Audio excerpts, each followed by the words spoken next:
আসসালামু আলাইকুম রহমতুল্লাহ। আমি আপনাদের তোমার ফেসবুকে দেখাইছিলাম ও সফেদা গাছের ফুলগুলো অনেক দিন হয়েছে, এখন ফুটতেছে। মাশাআল্লাহ, সবগুলো ফুলে ফুটতেছে।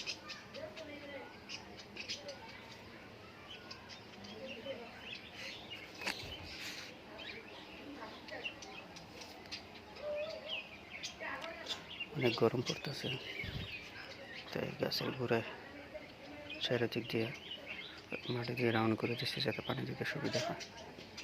মোটামুটি সবগুলো গাছে দিয়েছি।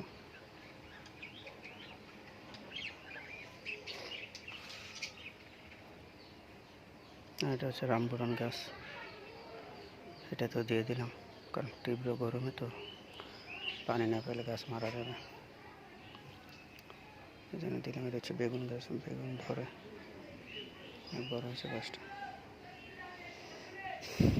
মালটা গাছের গোড়ায় পানি দিলাম,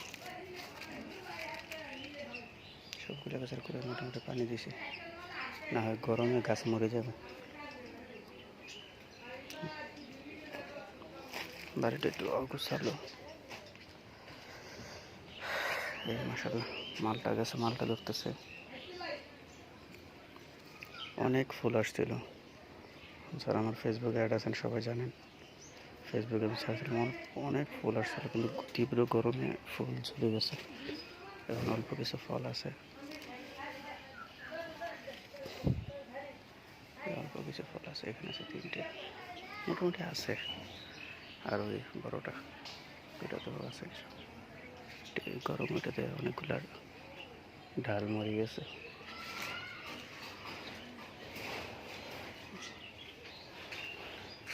তারপরে লেবু গাছে গোড়ায় পানি দিলাম। মাশাআল্লাহ, প্রচুর পরিমাণ লেবু আসছে।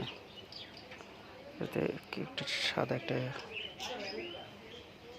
সাদা পোকার মনে হয় অ্যাটাক করছে।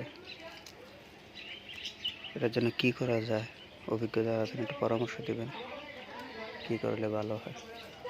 এই নতুন যে পাতাগুলো গজাচ্ছে, আগাগুলো সবগুলোতে এরকম দেখা যাচ্ছে। মাশাআল্লাহ, লেবু ভালো লেবু আসছে।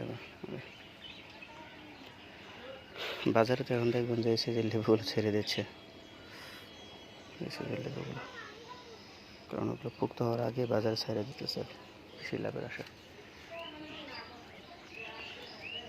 আসসালামু আলাইকুম রহমতুল্লাহ, ভালো থাকবেন সবাই, আল্লাহ হাফেজ।